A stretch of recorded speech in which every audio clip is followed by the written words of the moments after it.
As I'm recording this video right now, the date is July 9th, 2025. The dream that I'm going to share with all of you was given to me on July 8th, 2025. And it was around 3 a.m. after this dream that I woke up. And this dream concerns the fate of Canada and America, the United States of America. I saw the leaders of Canada and I saw President Trump. Those are the figures, those are the people that I saw. And I saw three separate countries. I saw three countries. All right? And I saw some flags. So this is what I'm going to share with you. And I also saw social media influencers basically bending the knee because freedom of speech and freedom of expression was something that also became very difficult to be able to entertain. So, if you're ready to hear this dream, please give the video a thumbs up and share this information with as many people as you can. I'm praying that this does not come to pass, but if it is true, then let me tell you all ahead of time and give you this warning. My brothers and sisters, we are living in the last days and things are changing. There's lots of economic tensions that's rising. There's lots of social tensions like online. There's lots of there's tensions between countries. This is where we are. We are in an era in which countries are now going to war and civil wars are breaking out from one place to another. Now, please understand, I'm not here to try to scare you. Neither am I here to try to put you to be on the edge. That's not what I'm here for. I'm a watchman. All right, I'm a watchman. I'm called to be a watchman. And I'm just here to share with you what I believe that I have been shown from God. So, here is what happened. In the dream, I saw myself standing. And I saw basically from the first person perspective. I saw myself standing upon a ground. And as I stood upon this ground, I saw from one end of the plain to the other. I saw that the plains were covered with snow. It looked like it was winter season. But however, the ground that I stood upon, this country that I stood upon, was not Canada. It was not Canada. But I stood upon a country. I saw this country. It was not Canada. The next thing then that I saw was I was then taken to see the United States of America Oval Office. I saw Trump seated upon the seat of power at the White House in the Oval Office. So as Trump was seated, I saw him leaning on the desk and he sat there. I heard him speak in a very calm demeanor, but yet in a very serious tone. Almost like every word that he spoke, there was no compromise. And as Trump was speaking, I saw that it wasn't like he was not yelling. You know, when Trump is normally yelling and raising his voice at the media, but this was a calm tone that I heard Trump speak. The words that he spoke were not revealed to me, but I saw him speak in a very serious tone. After this, the next thing that I saw was I then was taken to see Canada. And as I looked at Canada, I saw the leaders of Canada. I saw the leaders of Canada in Parliament, and I saw them bend the knee. I saw them going down on their knees.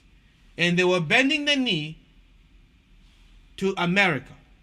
And as the Canadian leaders were bending the knee to America, to Trump, the next thing that I saw was it appeared as though there was tensions that came from South, from America, that pushed Canada on the edge. But it did not happen overnight. This was something that took time. It was a process of time that took place. And Canada eventually fell and bent the knee to the pressure that was coming from America. And so, when they submitted themselves, the next thing that I saw was, I saw a big mighty flag. I saw a big flag of America, almost like let's just say you go to a 50-story building and you threw a flag, and the flag was falling, and it was falling until it came down to its resting place. So this is what I saw. I saw a big flag of the United States of America. This flag came and it came down and it was falling and it rested upon Canada. This happened after the leaders of Canada bent the knee. As they bent the knee, flag of America came and rested upon Canada. The next thing that I saw was I saw another flag. And the next flag that I saw was I saw a flag that resembled the NATO flag. I saw the NATO flag, and that flag also came, and it was it's not clear as to whether that flag rested next to the American flag, because that flag looked like almost like a modified NATO flag.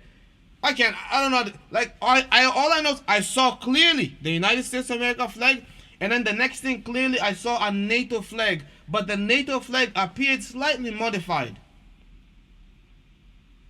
And then after this, I heard Trump speak again. And as Trump was speaking again with a calm demeanor, I saw Trump speak with a calm demeanor and in a very serious fashion, serious tone. Then I saw social media. So the message that was coming from the White House now was now targeting social media and against anyone who would dare speak against what just happened.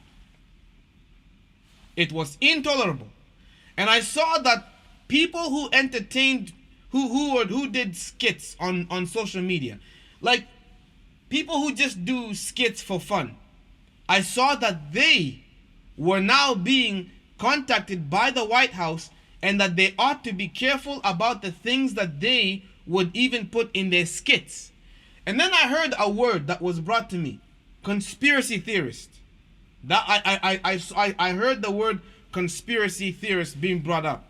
And people were not allowed to criticize and to speak evil against the Trump administration anyhow, or against the government of America. All I know is I saw Trump. As far as when this takes place, I don't know. I'm praying that this does not come to pass. I'm praying that this is just a dream. But if it is from the Lord, my brothers and sisters, then I believe I believe my discernment is telling me that this is from the Lord. And I will explain why. Because a few years ago, let me finish this before I move any further. As I saw this tension that was rising between people on social media entered into a state of anxiety and depression. That's all I can say. Social media platforms entered into an era of social anxiety and social depression. Why? Because people were no longer allowed to express themselves however they wish and how they normally would. People became restricted. That's basically what I saw. After this, then I came out from the dream. And I began to contemplate, I began to say to myself, what was that country that I saw? What was that country that I saw? That I saw the snowy plain, but it wasn't shown to me, but that country had to do also with America. Somehow it was connected to it. And I began to think, although it was not specific, it was not specified, I'm asking the question because it looked almost like Antarctica or maybe like the Arctic region. But then, as I'm thinking about it, what if that country that I saw with the snowy plain, what if that was Greenland? You see what I'm saying? What if that was Greenland that I saw? And I will explain. Remember, Trump has made a statement about wanting to inquire Canada to become a part of America and for Canada to become the 51st state. Trump was not playing. Trump was very serious about that. About Canada becoming the 51st state of America. So, through economic pressure, Trump is going to seek to do that. The next thing is, Remember that Trump also said that he wants to also acquire Greenland, for Greenland to be a part of America.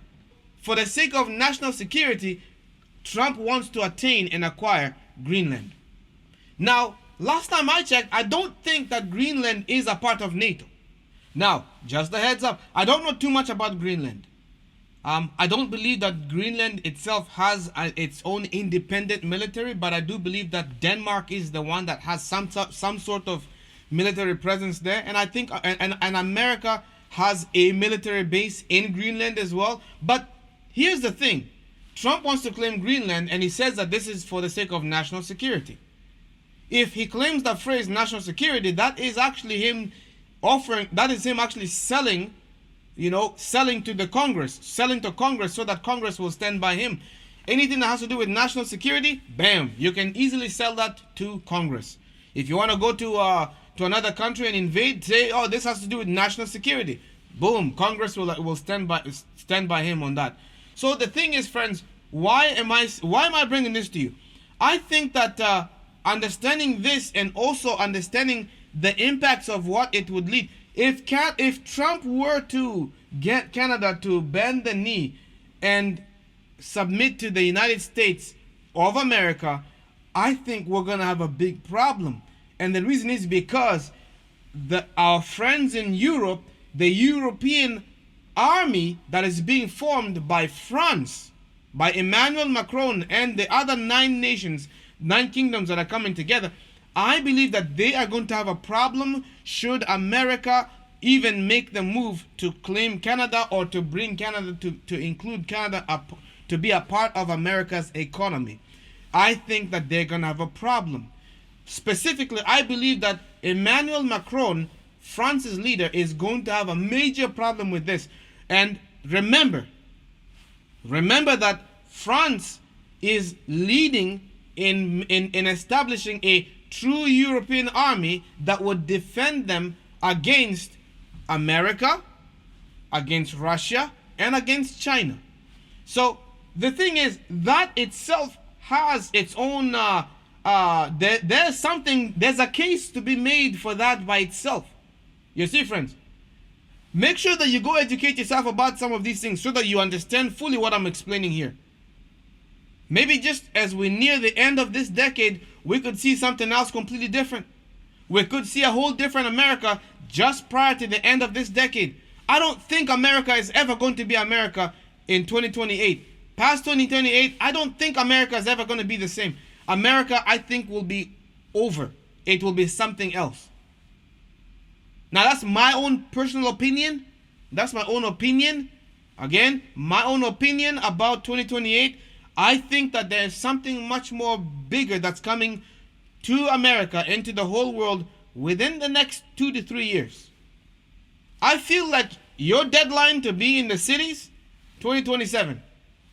I don't think anyone should be in heavily densely populated cities by 2027. That's my own discernment. I don't think you should be there. Come 2028, the question is going to be, you're still here? Why in the world are you still here? That's going to be the question. There are some key players that people often focus on. A lot of people say China's going to attack America. Russia's going to attack America. I don't believe any of those countries are going to pick a fight with America, period. If anything, they are going to defend themselves. I don't see Russia going to attack anyone unless if they are provoked as a self-defense. Neither do I see China going to start a war military with another country like America, because it would be foolish for China to do that, because America is the biggest military superpower. China is a big economic superpower by itself, but not in military. It's not bigger than America. So China is a country that operates through scapegoats. If China is going to make any type of a move against America, they probably might target, let's say, digital things. Maybe they might hack America. Maybe they might attack them in a way where they can, where their face is not directly seen. See what I'm saying? The thing is that China is an opportunistic country. It's not going to go directly and start a war with America. It's not going to do that. France, I see France as being the one that will be the one that will go and make the first move. Only if France is equipped, and only if France actually forms the 10-nation coalition. If that is the case and they establish a true European army, which is a counterpart to NATO, that then will be able to defend them against America. Now, again, France and America and Germany and those countries, they are a part of NATO. They are all NATO allies, NATO countries.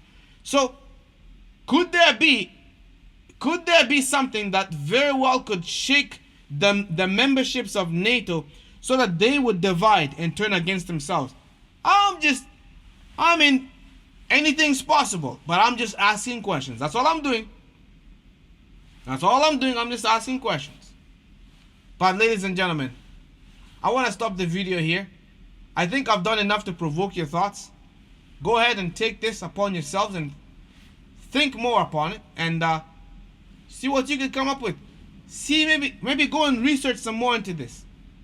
And you decide if I'm onto something or if maybe this is just far-fetched. But time will tell. For now, I'm going to cut the video here. Thank you for tuning in and for joining me. This is The Controversy 7. If you have not yet given the video a thumbs up, please give it a thumbs up. Even if you don't like me, give the video a thumbs up. Share this information with as many people as you can. I'm not going to hold you up. Thank you for joining me. You take good care of yourselves. Be blessed. Be safe. I will see you in the next video.